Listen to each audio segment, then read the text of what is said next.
Well, hello everyone, and welcome again to Hands Across the Water.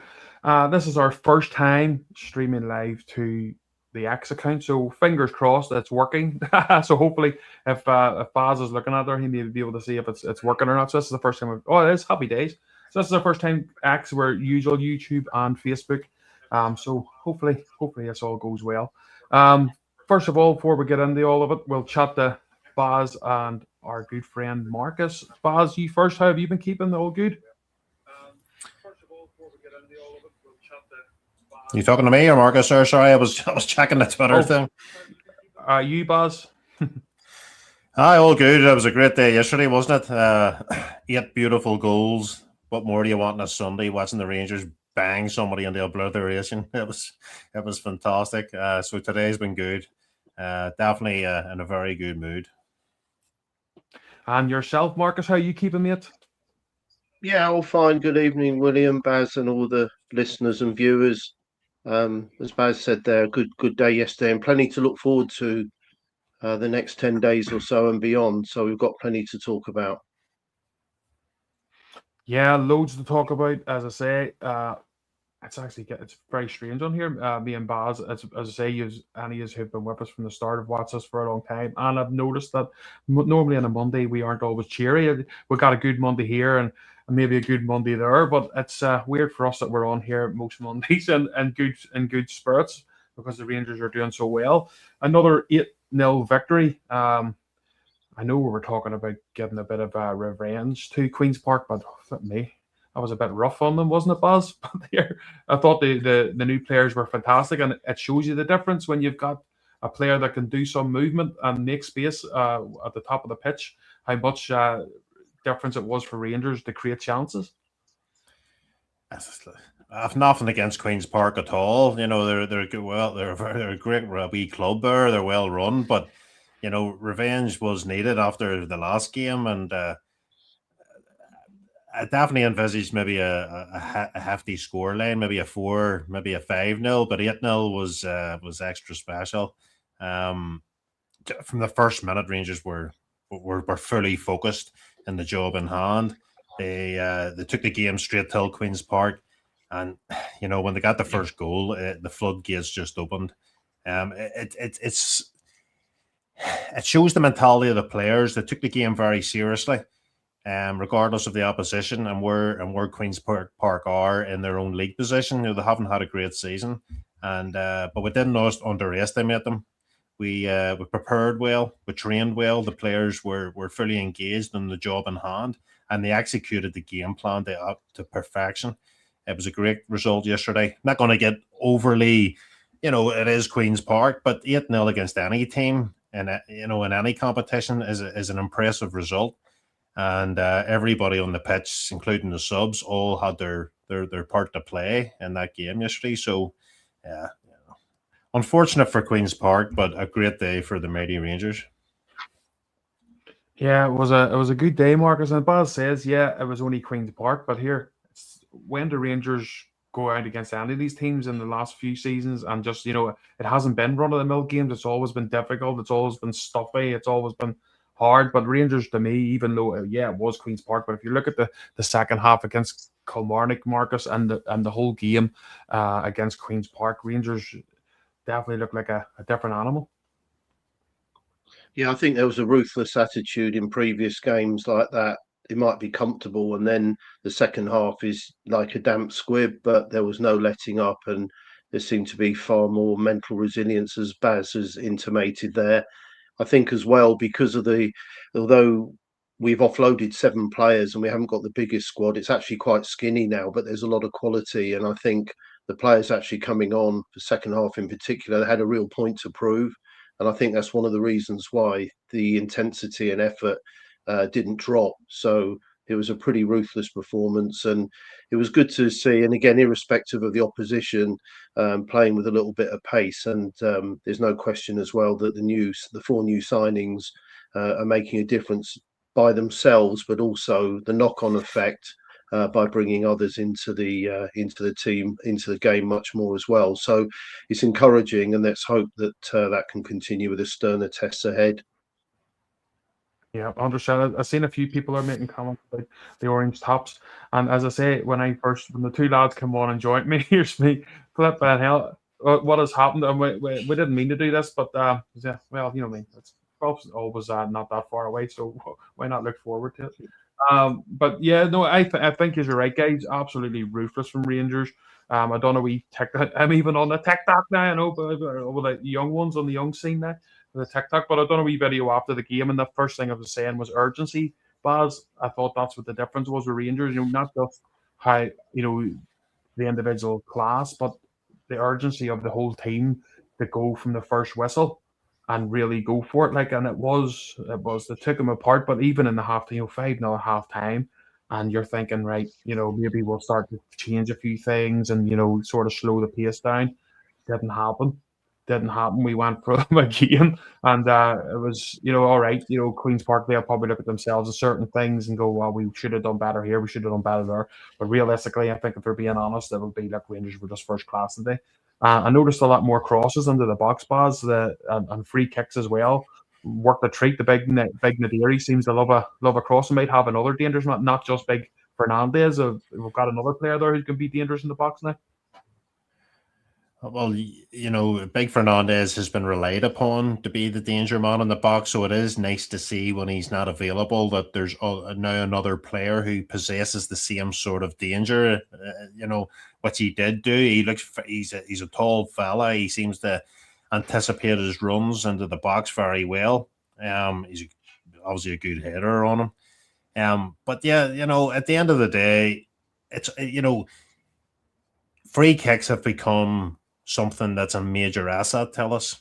And years gone by, we watched this with Van Bronckhorst and Bale. We had maybe 20 plus corners, but even every time you used to take a corner, we weren't anticipating a goal because we had no real goal threat.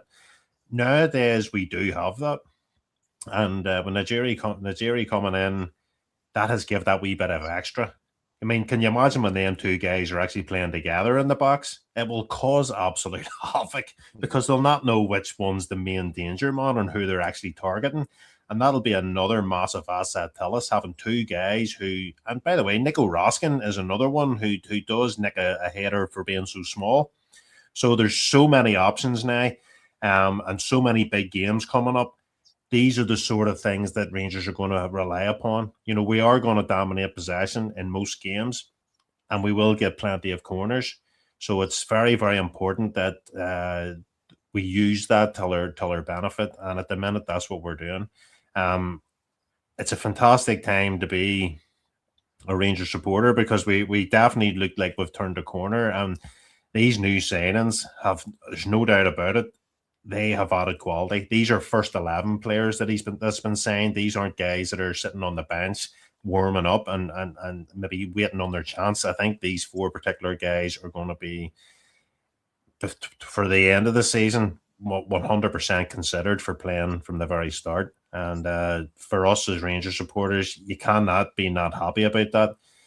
Considering the season we've had and where we are now and the addition that we've had in January, it's definitely looking on the up.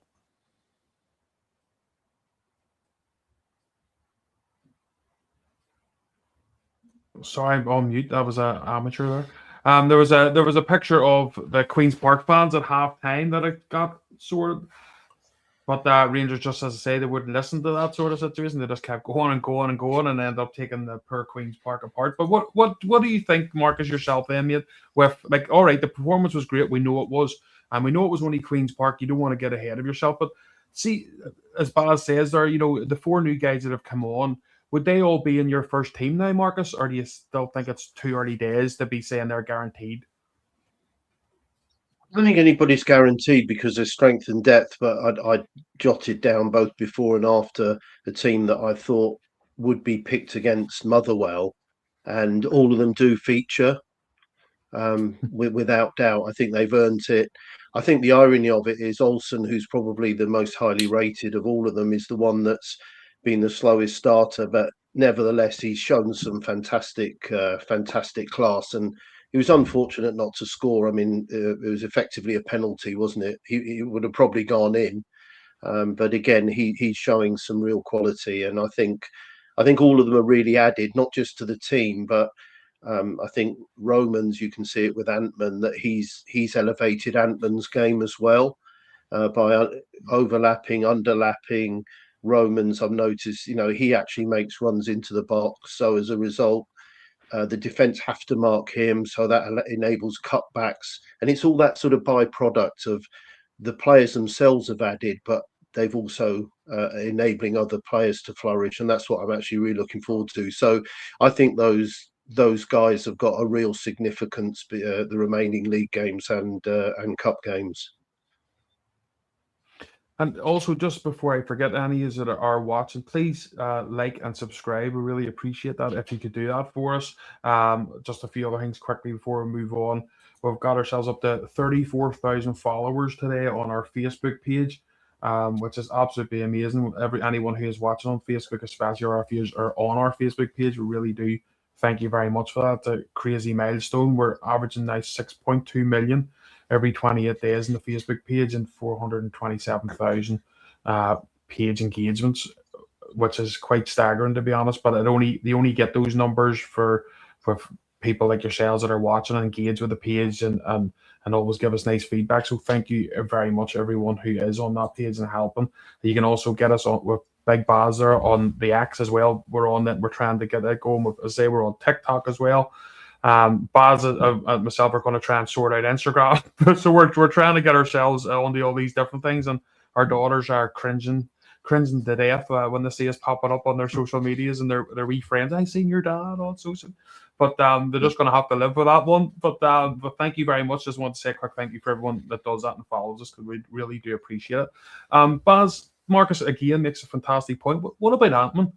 He was a player. A few guys, a lot of people would have said, look, just let him go in January. Obviously, Danny Rule, didn't get a chance with him, Baz, at the start to change him because of the injury so early on. But the last few games that he's come on the left-hand side, and as Marcus says, with Romans or at left back, he looks like he could be a solid player for us. Well, he came as a solid player. I mean, that was the reality. His form in the Dutch league was very, very good. His first game for us, I thought, would sign the next Messi. That's how good he was in the first game. But since that game, he was bang average, and he looked out of sorts. Probably didn't help the coaching that he was getting at that particular time. But what I would say is he's had a wee bit of time off as well. He's had a wee injury and stuff, and I think the time away from the spotlight has massively helped him, because there's other players now, the likes of Mickey Moore. You have Olsen that's come into the team. Gassama is there, and the spotlight really hasn't been on him. A lot of Rangers fans really haven't been asking where he is and what he's doing, because we've been looking at other players. So Ant-Man's been able to slightly come through the back door as such and slip it back into the team. And he's been fantastic the last couple of times he's actually played. And you're right, he has played on the left-hand side when we bought him primarily as a right-hand sided player. And what I would say is you have to give the fella credit. When you're down and things aren't going well, it takes a hell of a lot of character for somebody to pick themselves up and get back onto the pitch and start producing again. He could have went into the night. We could have loaned him out in January and maybe never seen him again. But he's got a bit of a lease of life. He's also got there's a wee bit of potential there for Ant-Man, because Gassama hasn't really been on all cylinders the last wee while, and I think there's a slight opening there for him, that if he can keep the form up, that he might actually get a lot more minutes than what he has previously. I like the guy. He's quite direct. He's always trying to engage. That partnership with Romans at left back has been really good. They seem to be intelligent. They seem to know exactly where each other needs to be, and short passing and making the right moves, making the space for each other. And that seems to be working quite well. And going into these, there's some huge games coming up here, and we are going to need every player playing at their best. And the fact that Ant-Man is starting to produce is another massive benefit. It's like having a new signing on the pitch when you get players back like that. And I'm not saying Ant-Man's going to be the star for the rest of the season, but there's certainly a glimmer of hope that the player that we bought and the reason why we bought him might actually turn out to be very useful come the end of the season. There's a lot of games coming up midweek, weekends, cup games, so all these players are going to be needed at some point. And at the minute, he's certainly putting the accelerator down as such, and he's making a case for his place in the team. Yep, and also Marcus, adding on to that, the Rangers bench looks stronger now than it's been for a long, long time. Maybe Gerrard years, if you're looking at it. If there was a few games there last season as well. If you didn't have the likes of Raskin and that team, Rangers just didn't tick whatsoever. And if there was games where I think Clement twice tried to rest him in games in the Scottish division. Ibrox won away from home and had to keep bringing him on after 60 minutes because we're still drawing the game. We didn't have that urgency. Or, it seems now that Rangers have a lot of options. Like Raskin now could maybe, if he's not on it, you've got Chukwani there, Diomande, you could be a player you maybe would see on the bench in certain games. And the same goes for Chukwani or Diomande if they're not on. It seems to be like there's a lot more competition for places all around the pitch. Yeah, I mean, just reading through the subs from yesterday, obviously there was some juggling around in selection, 7 changes from the Kilmarnock game. But when you got Asgard, Bajrami, Butland, Gassama, Matondo, Magoma, Moore, Raskin, and Suter, some of those are completely interchangeable, and you've suddenly got a decent squad. Some people that can really make a change. Just going on to what Baz said about Antman, I was quite impressed in the second half. He was effectively playing right back. And looked quite, I thought he looked really good. I'm not saying that he should play there, but there shows a degree of versatility. And I think that position, it proves that you've really got to be versatile. You've got to have legs. I'm diversifying a little bit, but I read, and this is for next season, and I appreciate I'm probably going to get blown out of the water by quite a few people here, but I read about Findlay Curtis. Would it be a potential for him to play, when I say right back, with the ability like Antman was doing, coming forward all the time and crossing the ball, etc. And I was a bit puzzled by that, and I thought, I'm not really sure about that. But having seen what Antman did, there may be some credence in it. So watch this space. Well, so there you go. There's a prediction for you from Marcus. We'll see if that happens. You never know. Well, what I mean is the versatility. I just think now with the players are just going to be so much more versatile. But the other thing is, again, I'll bring up is I think Danny Roll's management, and I'm not particularly coming across from the management on the team, is that it's become a bit of a laughing stock, hasn't it? Ravi Matondo, he's obviously on good wages. We barely see him. I think it's obvious that the club wanted to try and offload him, but he is one of the players. And I thought it was quite clever. The game was won. There was absolutely zero pressure on him. I thought he came on and did actually okay. But the fact of the matter is he is still a viable player. We don't see it, but every single training session, he will be there.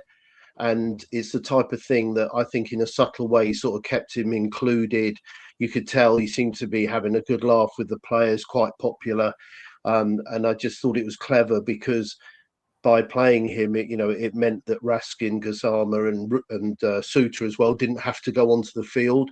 So I thought that was actually quite a clever little bit of, we'll keep you in because you have other energizers or sappers when people aren't in the squad. And I thought that was just a little bit of clever management in inverted commas of the squad. And who knows? I mean, I don't think he's going to play a particularly major part whatsoever, but I thought that was a bit of clever management there. Yeah, I actually said something similar on the TikTok, I think, before. I was chatting about, if we win the game early and, that wasn't showing any disrespect. I was just hoping we could. And I was thinking the same, I was saying about the likes of, Matondo and all, get them throw them on because, and why not? As Marcus, as you say, he's still there, he's still picking up a big wage, get him on at some stage. And at the end of the day, look, if anything, if he gets another injury or niggle, which we don't want obviously for him, but if he was to, you're not worrying just as much because you've got extra options there, and also he is out of contract at the end of the season, so it's not as if you're trying to offload him again or worrying about that. So you can sort of just throw him on and see if he can last the pace in certain games. And as you say, Marcus, it gives other people a rest when you can, obviously. And we've seen before, Baz, Matondo at certain times he can change games. The game against them lot when he scored that cracking goal. So everyone's going to have their piece and their part to play. He mightn't play a huge part like Marcus says there, but there could be certain times where you just need that burst of energy, and he maybe could give you something somewhere. Absolutely. I mean, it could be in a game with 5 or 10, 15 minutes to go. What Montondo does possess is lightning pace. He's very, very quick, and most fullbacks are fully aware of that. So he does keep fullbacks in check where they can't really make too much of a forward step because, half a chance he'd get in behind them very quickly. That alone, regardless of your quality, is an attribute to have. It does frighten defenders when you possess that amount of pace when you're running at them. Most Rangers fans will say it's been a complete disaster since he's been signed. It hasn't been value for money. But as Marcus says, this is going to be so crucial come the end of the season, and some of the games that are coming up, you may need a player like that just to come on for 15 minutes, just to set teams, let teams sit back a wee bit. Take the pressure off. And I hope so. As Marcus alludes to, he's on a very hefty wage. It'd be nice for him to earn it a wee bit more. So why not? You see, at the end of the day, you don't know what's going to happen. You don't know what players are not going to be available. You don't know what players get a slight niggle in a game where they have to come off. You'd still need to have the player on the bench to replace them. And with Curtis away, there's a hole there with Curtis not being there. So Montondo and Gassam is not always 100% either. He doesn't give you consistency either. So there may be a slight role for Montondo to play come the end of the season. But it is a squad. It's a team game. It's it's not always about the first 11 all the time. And he's a Rangers player. We'll have to get behind him. If he comes on the pitch, we'll want to see him play well. We'll want to see him contribute to the team in a positive manner. So yeah. When he's on the bench and he's available, it's not like he comes on and has stinkers. Sometimes he just comes on, you don't really see too much of him. It's not like he has a horrible game or he missed passes all the time. He's just not a player that's lit up Ibrox. But again, could be a player come the end of the season that maybe a particular game where he can score a goal like he did against Hibs or against Emmons. He does have it in his locker. So, you never know. So, Marcus, we've chatted a lot, and rightly so, about the new players, and we'll chat more about them, obviously, as we're talking about Motherwell coming up. But we'll give a bit of credit to the old professional, James Tavernier. He has his, and we know this, he has his 50%. They'll love him 50%, not so much. He's obviously being managed a bit more now with minutes and stuff. We know he hasn't got, the same burst of pace at all through the game as he's had previously in previous seasons. But to be fair to him, he had a cracking game yesterday. Crosses coming in well, a lot of a hat trick as well. You know what I mean? So give him credit where it's due. Yeah, I think it's probably quite a big thing for him because the game was lost last year and he doesn't miss many penalties, but he did on that occasion. So it's good for him to get a hat trick and win the game. And I just think, going back to our earlier point, I think with the squad having a little bit more strength and depth now, that between now and the end of the season, I think Danny Roll might be able to manage his minutes a lot more. I think he's almost become a victim of the fact he very seldom gets injured. He is available. There's not a lot of cover, not just this season, but in previous seasons. So he's just clocked up the mileage. And a younger player in inverted commas can get away with that, but when you're in the autumn of your career, it does catch up, and that's been shown on occasions. So I'm hoping that with some degree of strength and depth now, Sterling, for instance, being able to play there, if he can stay injury free, then the minutes will be managed, and then if he does have a break, and then I think that we can see him. I think it's going to be really interesting. It's obviously a big topic of conversation about should he be offered a contract? Will he stay? I've seen it a lot of players, not necessarily at Rangers in general, that a player is in his autumn of his career, as I say, quite understandably often wants a 2-year contract. And then clubs understandably often say, well, we'll give you a year. And sometimes it just doesn't work out that an agreement. So I wouldn't be surprised if the club do actually offer him something, but he might want understandably something more. So the relationship, not through any ill feeling, might break that way. I think it would be good to stay at least another year. And again, there'll no doubt be some more additions in the right back area. And I just think the one thing the team does lack, although it's getting a bit better, is actual leaders. It's quite a young team. And I just think even if he's not on the field, I think his influence in and around the training area, etc., would be really good. So I hope between them they can come up with something. But I think that we'll gradually see less and less of him sort of playing in terms of minutes. Yeah. Just quickly, Steve Snedden it's his first time listening. He's enjoying the crack. I love to hear anyone coming on for the first time, and hopefully you can stick with us, say through the next pods. And anyone else that's new as well, welcome, guys. As I say, just like and subscribe because that really helps us. And you're all welcome. I'm glad you're enjoying the show. As I say, we've got two great guests, Marcus and Baz. So yeah, they're always good to listen to. That's why I enjoy doing the hosting because I just get to ask questions, sit back and listen to all these guys chatting the sense. Baz, what about yourself on the Tavernier then? His game yesterday, mate, and Marcus, his words on Tavernier as well. He done well, didn't he? He done well. It was Queen's Park. He done very well. You know, he Tavernier's Tavernier's at the stage now where when we're playing teams and we're in the front foot, Tavernier will play well because and the main reason for that is he doesn't have to defend as much, and that's his biggest weakness now. His legs don't allow him to do those runs in the right back area to make those those big challenges. They're not there no more. Now, in terms of his goal record is through the roof. I mean, he's going to go down in record at Ibrox forever. The amount of goals he scored is phenomenal. I mean, you cannot take that away from the guy. You know, yes, a lot of them's been penalties and a lot of them's been maybe free kicks. But at the end of the day, that's what free kicks and penalties are in the football rules for. It's about scoring goals. It doesn't matter how you do it. It doesn't matter if it's a free kick, a penalty, an overhead kick, a 50-yarder strike. It makes no difference. And his record's fantastic. What I would say is that Marcus has hit the nail on the head. His game time will reduce. His minutes, without doubt, will. I mean, he wasn't even meant to play yesterday, which is quite ironic. The plan wasn't to play Tavernier. He was meant to get a rest, but because things had changed, he obviously had to play.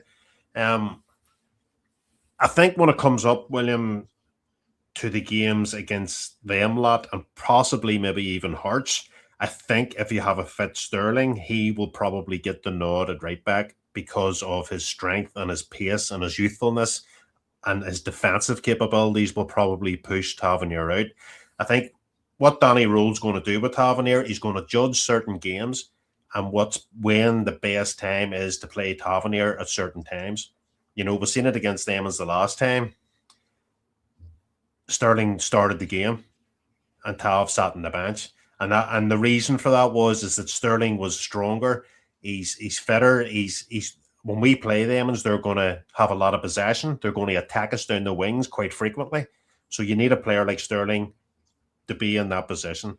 And I think that's what Marcus is saying about managing minutes. It'll be managing minutes against certain oppositions and where Tavernier fits best to play against certain teams. If you're playing against a low block, Tavernier certainly is key to unlocking. If you're playing against a team who's constantly countering you and constantly hitting you down the wings, then Sterling will play. And I think that's where Tavernier is now. But at the end of the day, he's in his 10th year. He'll get a testimonial at the end of the season. And what a nice way it would be, William, is to lift the title this year, lift the Scottish Cup this year as captain, and then possibly move on to somewhere else. I think that's possibly what may happen.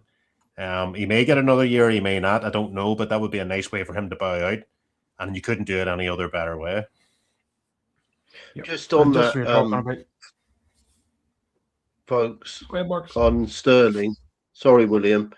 I think it was telling actually that Sterling came off pretty quick, didn't he, yesterday?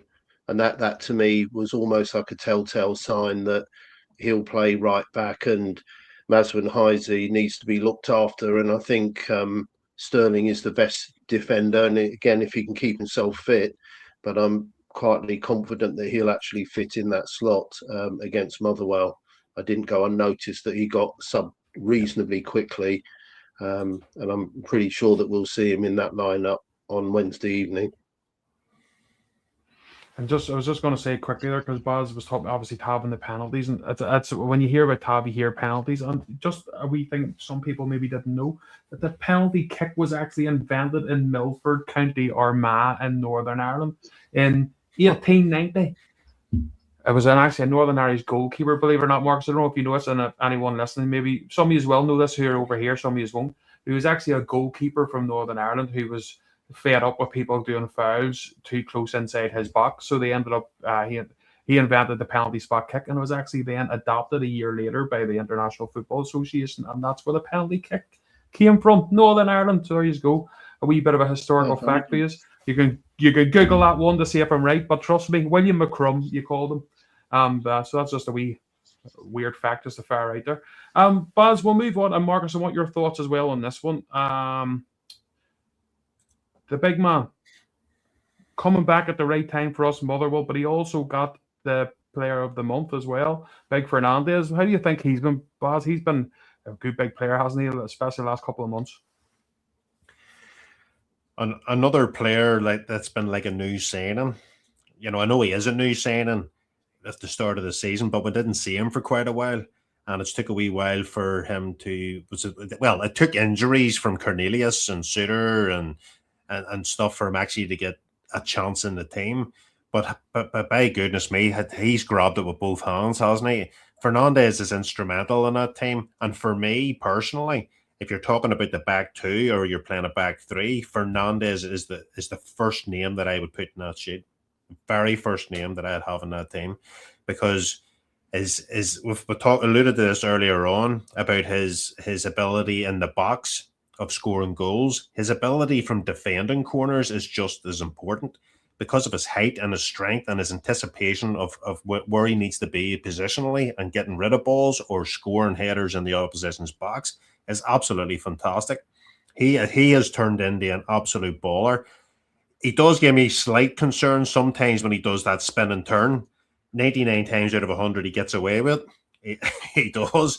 But when you look at the other centre halves that we have that don't possess the skill set that he has, this is a guy who has potential to go wherever he wants to go. That's what I personally believe, that he has the footwork on the ground, he has the power and the presence and physicality, and he's also got that aerial ability that a lot of centre halves don't particularly have. The only other person that I have seen that has that sheer that causes mayhem is probably Van Dijk down at Liverpool, because every time the ball goes in and you see him going for a header, 9 times out of 10 he's hitting it towards the goal. And Fernandez for me has that same attributes and that same fear. And I am hoping and praying that he starts on Wednesday night, because I think we need him a lot. Yesterday, he's nothing to go by with the centre halves because we controlled the whole game. We didn't have to defend, really, apart from the odd wee moment.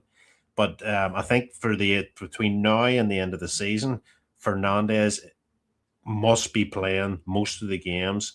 And I like him. And he more than deserved player of the month. I don't think there was a player over the month that produced the same quality as him. Yeah, Marcus, same to you, buddy. Just the same question about the Fernandez and how you think he's doing, and is it important for you that he's back again for Wednesday? I think he's been hugely influential, and I think it was something we discussed on my first podcast, is that the thing that's impressed me is that he hasn't necessarily had Cornelius or John Suter with him. He's had to actually learn on the job and actually lead, which he's done. So I think that he's become even more influential, very much so. And I think it was a game against Aberdeen away. They got a little bit of a foothold in the game, that with the really bad weather conditions, and 3 times in succession he was towering in defence, headed the ball away. You can argue that's his job, but it didn't go unnoticed that he did it 3 times in a row. So we're not just talking about in attack. And I think he's making less and less mistakes with the ball.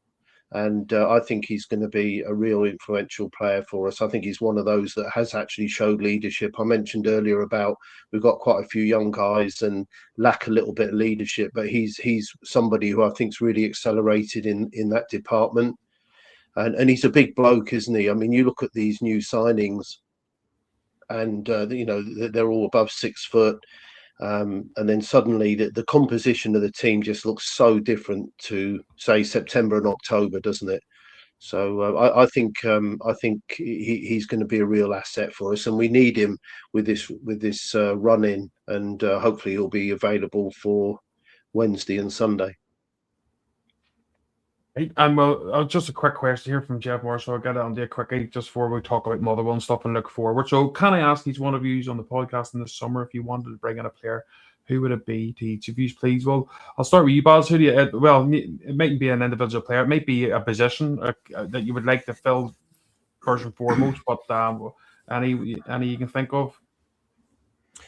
A right back. I think that's the obvious position. I can't think of a particular player, but what I would say is if we could do the business of what we've done at left back with Romans and get a mirror image player on the other side, that's what I would like to see the most. And it's no digs at Tavernier or any nonsense like that, but we just need a young player in the right back position who can excel like Romans has come into. I think it's that sort of a player, a forward-thinking, pacey, strong, young. I would love to see Sterling there all the time, but his injuries don't allow that always to happen. He will not give you a 40-game, 50-game season. It's just not going to happen. His body's not designed to have that amount of games. So for me personally, looking at the overall squad, a right back next season would be something, and I'm sure Danny Rowe will already be doing this. I would say Danny Rowe's already been looking at players for that position. But for me, it would definitely be a right back. Yourself, Marcus? Any certain Yeah, position you'd be looking good question. For? Yes, good question by Jeff.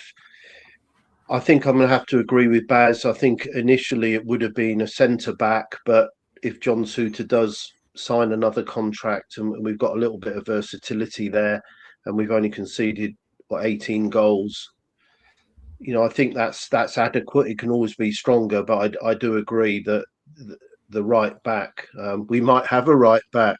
He might be coming back on loan, as I said earlier. Who knows?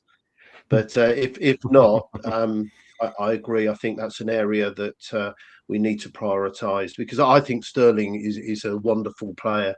I think he's fantastic. But as we know, there's a susceptibility of, is he going to play 4 or 5 games in a row? And that's the question. Yeah. And I still think he's a very vital part of it. But, we need some kind of stability there. So I'm sure that's something that the recruiting department will be looking at between now and the summer. Yeah, well, I would have been saying, if you had asked me about 2 weeks ago, I'd have been saying striker, because we desperately needed one. But looking at Nadiri now, I'm thinking, okay, I like him. I like his movement.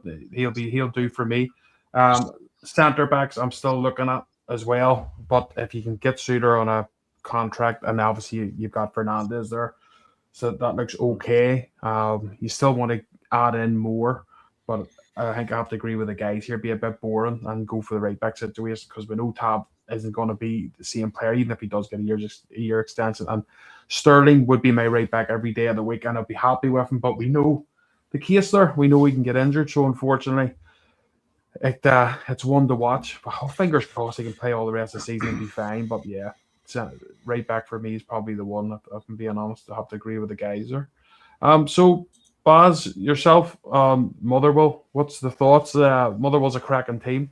I think out of the last 17 games, they've only lost 1, drawn something like 5 or 6, won all the rest. We put a graph up last week of the table when Russell Martin left Rangers. We were sitting with 1 win out of 8, and Motherwell were sitting exactly the same points of us with exactly the same amount of games played. Now you can see how much they've caught up. So they have got their act together. They're playing great football. They're going to be tough to beat. They love to play from out the back, and they like to take their time. If Rangers are doing what we have been, Baz, the last few games, looking more energetic up there and actually chasing them down, we could give them problems.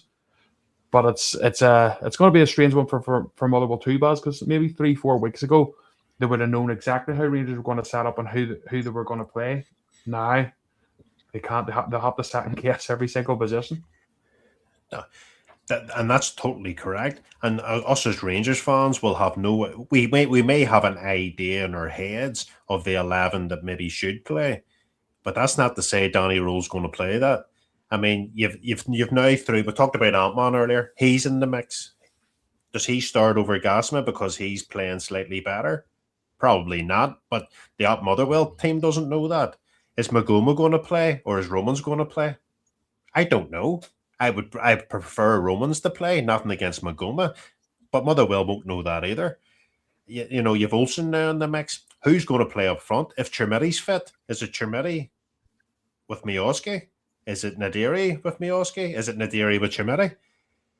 So, and Chukwani, is he going to partner Raskin, or is Chukwani going to partner Diamandi again? And they're the things that Motherwell will not be able to anticipate.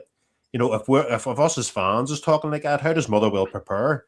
Because a lot of those players, although they play in the same positions, play slightly different roles. They play slightly different in how their game plan and how they assert themselves in the pitch. And for us, for Motherwell will probably prepare for a couple of options. You know, that's what teams do. It's a long week. They have a few days to prepare for Rangers, and they'll be trying to work that out. But that just shows you now that there's options and positions. Nobody's 100% guaranteed their place in the pitch. So Motherwell will not be too sure, and for us, that's a positive. I could name the 11 that I would love to see start, but then again, I don't know. You know, you don't know. I don't know. Marcus doesn't know. You know, Danny Rowe probably has a fair idea of who he's going to start. But in terms of Motherwell are a good side. They'd love to play football, and it'll actually be a good game. It won't be one of these sluggish games trying to grind out a 0-0 draw. This will be hell for leather, I think. I think it's going to be a really frantic game. That may suit us because some of the players that we have brought in are they're wanting to move forward. They're wanting to engage. They're wanting that short passing and making them moves. So it's going to be a cracking game and a real solid test for us. Like a lot of people's thinking about Hearts. We can't not think about Hearts at the minute. This is a really tough test on Wednesday night, and we need to get through it with 3 points and then concentrate on the game against Hearts. But yeah, tough game. And I like Motherwell. They're a good club. And they're certainly playing nice football. But it's a heavy test for us. If we can get through Wednesday night, I think we'll be fully prepared for the next game on Sunday. Yeah, Marcus. A lot of people. I don't know if it's out of hope or belief, but a lot of other teams in Scottish football are looking at this game against Motherwell and expecting Rangers to fall. I'm hoping we can go and do the business there. I think we can. If you had asked me 3 weeks ago, I'd have been bricking myself going to Motherwell at Fir Park. I have to be honest, because we were not looking good enough. If you look at we just weren't. For me. But looking at us now, I'm thinking we can go for them as well. We can hurt them. The comment made there was as well. I can't remember who's singing that put up that they haven't conceded a goal since October.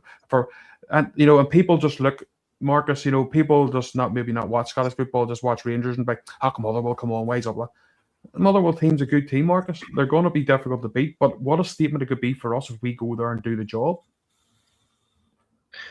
Yeah, Singing the Blues made a good point. I mean, in the last 10 games, they've only conceded 2 goals, which we were one of those when we won the game at Ibrox 1-0. They've only lost 3 times this season, although they've drawn a lot of games.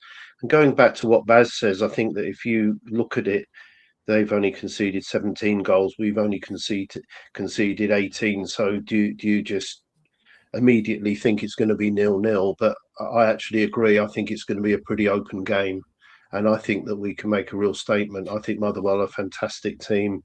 Asku, the manager, has done a great job, but I'm confident that we can go very proactively now. And I think the good thing is that it's not just a question of game to game with Danny Rowe. I think he can actually change formations.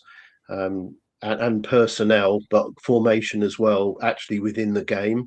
And it seems that's one thing, but the players being actually able to do it and affect it is another. And I think the players are actually pretty confident in playing different systems. So I think that was a good point Baz made there, that Motherwell will be very, very well prepared, but equally within the context of the game, I'm sure there's going to be some personnel and formation changes as well. I'm quietly confident it's going to be a real stern test, but compared with say a month ago, I'm confident. We should have a lot of confidence with scoring 13 goals in 2 games. So let's hope that we can go in right on the front foot and start really well. Unlike some of the, like the Hibs and the Kilmarnock game, for instance, I think we've really got to go right from the minute one on the front foot and then give ourselves the best possible opportunity. Yeah, it's gonna be. I know, and I agree with these guys. I mean, as I say, it's Motherwell, good side, Rangers, the way we're playing, good side. I think that if you look at what the players we have at our disposal, we should be able to go there and get the job done. But the difference is, Baz, and something that's going to be asked of these players, these new guys now. They played well, they looked the part, but going away to Motherwell, that's where the guts come into it, Baz. When maybe Motherwell are on the game, and playing well, that's where our good players. That's what we're going to see. Can they mix it in this division? This is the big test for these players.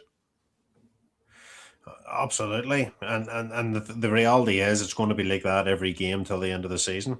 That's just the way it's going to be.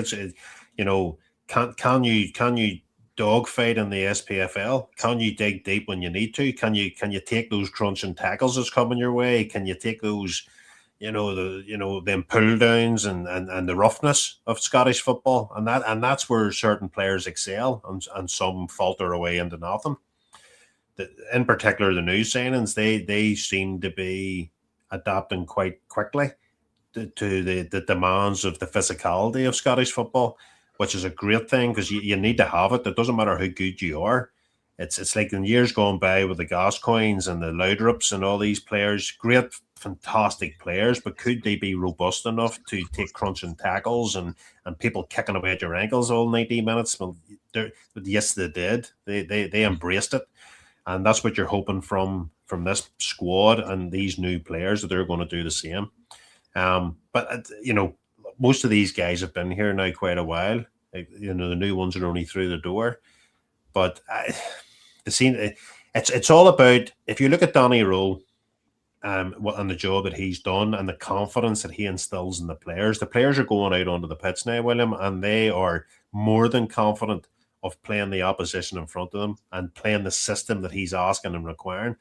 And Marcus makes a fantastic point about Rangers being able to transition their overall play in games, positional wise, personnel wise. We now have a squad that's more than capable of doing that. And for me, that's going to be instrumental come the end of the season. And that could be the difference between us lifting a title at the end of the season and not. I think this window might actually get us the edge over the other two. Let's see, just as Marcus, I'll just see if I got a comment here as well. Hold on. Yeah, Singing put in there, Marcus, that every game should be treated like a cup final now. I think every game is going. There's going to be that there's no games now that are like the Queen's Park one, or not saying you take it for granted, but it was one you could go into it chilling out. That morning you were like, right, well, should get the Porto one. You weren't worrying too much because you're like, well, we knew where we were in Europe. That's not happening the rest of the season now. Every game, the nerves are going to be in the stomach. You're going to be sitting there loving life. The spine tingling stuff at every match now means absolutely everything, Marcus. And it's been a long time since we've been in this position as Rangers fans, this deep into the season, that we could be able to say that. It's going to be scary. It's going to be good moments. There's going to be a few maybe moments that knock us back. Hopefully not too many, but it's going to be great, isn't it, for everyone involved? Yeah, Singing the Blues made a good point there, that I think pressure is the ultimate lie detector in sport. Everybody can look great when there's no pressure, but pressure can do strange things to people when you're playing sport. And again, William on the chat probably about 5-7 minutes ago made a good point about this will really test the new players. I'm confident with their experience that they will be able to cope. So I think there's the mental side of it as well. I think there's also obviously, I think it probably got blown out of proportion a little bit, but with the previous game, the Kilmarnock game, there was a little bit of disconsolation with a crowd at half time, and I don't think it was necessarily people vitriol. I just think it was a bit of apprehension because we've seen it so many times before, not being able to produce the goods. But I'm quietly confident that the squad seemed to be really close knit, and absolutely each game, it's not a question of the intensity's got to be there, and we've seen it. We were a bit disappointed with the draw at Hibs, and look how quickly things changed. We've done our bit, and we've just got to concentrate on that, and that is every single game now, these remaining games. And I just think it's the type of thing that if you're just a few percent down on your intensity, then that can be the difference between 1 and 3 points. But I'm quietly confident that there is a bit of steel in the team, and we're beginning to play with a lot more versatility now. And let's hope that it starts on Wednesday. And again, another big game. I mean, I think at Ibrox, I know we should concentrate more about Wednesday, but I think Sunday's game, we need an atmosphere like a European game. I really do, and I'm looking forward to that as well. I think that's what's going to happen, Marcus. There's no doubt about it. And I'll tell you, like, Hearts, there's going to be, and I'm sure most people watching this, I know I'll be definitely watching, is the Edinburgh Derby tomorrow. It's a massive game. Yeah. It's going to be a tough, and it's going to be a cracker. I can't wait to watch it. And Hearts again, the pressure's on everywhere. Nobody can drop points now. Everyone's like, if we drop points, we're having to go to Ibrox here, and they can imagine if we were going to Ibrox to actually go top of the league, which could happen, which and I think Baz and Marcus says is a great point there. Like Danny Rule, I know he's seen Rangers and he's got it, he's getting it, and the players, but Danny Rule won't see an atmosphere what he'll see at Ibrox Park this weekend coming against Hearts. This will be the first big game that Danny Rule will be looking around him and going, right, so this is what this club's like when the going's good and everyone's on form. This is what Rangers really brings to the table, and it's going to be some atmosphere. Well, that's as long as we get the result tomorrow night or Wednesday night. We'll have to get the result on Wednesday night. If we win on Wednesday night, which I'm confident we will, Sunday will be will be crazy. It'll be like a final day game of the season, because and trying to lift the title, it'll be that sort of atmosphere because there's so much at stake on the game on Sunday. It is massive. It is huge. This really could be the game. All being well, the game we win on Wednesday, Sunday could be the game that propels us to striving to get that trophy back to Ibrox. That's how big it is. I know every game's huge, but we've played Hearts twice this season. We've lost twice. You know what I mean? We talk about revenge. There's no bigger revenge needed than there is on Sunday. That it's huge and massive. And Derek McInnes will know what's coming to them. Rangers are a different beast than what they were the last 2 games against them. And they played us off a park. They deserve to win both games, hands down. They did.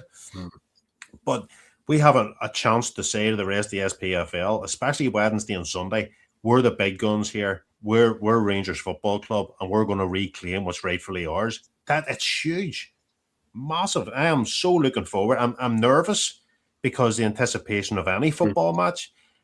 But I'm looking forward to it because we've got the arsenal now to go to these teams and actually execute the win.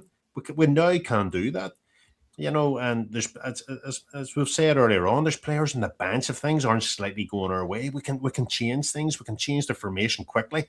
We can change the personnel quickly and bring good quality off the bench. No disrespect to Motherwell or Hearts, they don't possess that same sort of squad as what we have. They cannot do that. They rely mostly on their first 11. And we're at the point now where we don't just generally rely on our first 11. We've other options. I'm really looking forward to it. I'm feeling the buzz. You just got me going here because the buzz is starting to seep through me here. I want Wednesday to be tonight. You know what I mean? You're starting to get the blood pumping there. So, yeah, this week is massive. I think for the whole season, this week could be the big week for us. Yeah, and as Baz says there, Marcus, and he's right, doesn't he? Like, Yeah, if Kasama wasn't on it, you were going, geez, what are we doing now? We're going to have to move Mikey Moore out of his best position, which is behind the strikers, the number 10, and have to put him over there because he's the only one. Now you're going, well, the Ant-Man can play there. Yeah. Do you know what I mean? You've got Matondo, as you said, mentioned earlier. If he could be thrown on there, if your strikers, if Chermitti's being a big lazy glape up there at times, you go, right, there's Naderi's there. He's fucking itching to take your spot. He probably already has it. We'll wait and see what we do in Motherwell. You look at the right wing, you've got Olsen there, you've got a midfield now. If Diamante's not on it, Chukwani's waiting to take his position. He maybe already has his position. It's another one we'll have to look at. There's competitions for places all around the place. Yeah, and I think that was reflected on the game yesterday. Obviously, it's not going to be near the intensity of these next two games, but I think players were fully aware that they've got to fight for their places. And when you think Cornelius and Connor Barron, I gather, are not too far away, so that should add another degree of competition or alternatives as well. So, there's a lot of versatility in that squad now. And when you look at that compared with September, October time, and the fact that 7 players have also left in various guises, that we've got quite a compact squad, but I would say some really good options there. And I think it's really exciting. And as I say, I think we're going to see a lot of versatility within the games, these remaining games through to the end of the season. Well, like Baz, like Marcus, like everyone in the comments, I'm also buzzing. Can't wait for it to come round. I can't wait for tomorrow night as well. Can't wait to watch that Edinburgh Derby because I think it's going to be a cracker. Can't wait to watch Rangers against Motherwell. It's going to be another cracker. It's going to be like this every game to see, and that's not even, we haven't even got chatting, and we won't have enough time to chat about 2 Old Firm games inside a week. And that's before, and that's like, there's crazy games before it, there's crazy games after it, there's crazy games in the middle. It's just going to be mental. But what I will ask you is, just before we go, everyone in the comments, I'll start putting them up if you want to put in your score predictions for Wednesday, and I'll ask the guys. I'll start with Baz. Score predictions for Wednesday, Baz. My confidence is draining with this one. No, I think we'll win. I think we'll score goals. I think we'll score at least 3. There's always that potential of Rangers to concede one, so I'd be very happy to come away, and I'm predicting a 3-1 victory. 3-1, nice. Marcus, what about you, mate? 2-0 to us, obviously. Ooh. You're going for another clean sheet. Yeah, I'm just really confident about the. I don't want to put mockers on it. I am really confident about the defence. I appreciate Motherwell equally have had a fantastic defensive record, but I just feel we look a lot more dangerous now in attack with our new signings and also bringing in other players. I think it's going to be a really tough game, and we're going to have to, going back to my earlier point, make sure right from the word go that we're on the front foot. And if we do that, then I'm confident that we can win what is going to be a very, very tough game. Yeah, just looking here, it seems to be in the main. People's going for the 3-1 and 2-1s. I think they're favouring Baz, I think. I thought, yeah. Well, I don't know. To be honest, I'm going to go for, you know what? We're both good teams defensively, but I'm going to go for something crazy like a 3-2 Rangers. I think they're very good in attack. They can hurt. They can't hurt this Rangers team, but I believe we can hurt them. I've seen enough from Rangers last week whether we can hurt them too. I think it's going to be mental 3-2. But you know what? I'll take a boring 1-0 victory all day, every day. But we'll wait and see how it goes. Thank you, Baz, for joining me. Thank you, Marcus, as well. Thank you for everyone in the comments. If you haven't already subscribed, please do. I've really enjoyed today. As I say, the buzz is on, and every time you see us now, it's going to be the same. It's going to be crazy. And hopefully Hibs do get us a result against Hearts tomorrow, and hopefully we get our result, which is more important. If we just keep doing our business well and win every game, then the Scottish Cup and the Scottish League is ours. But you have to go in with the same sort of attitude as we done against Queen's Park. Go from the off, get torn in, and let's see where we go. But thank you for joining us. We'll be back with you soon. Really enjoyed that tonight.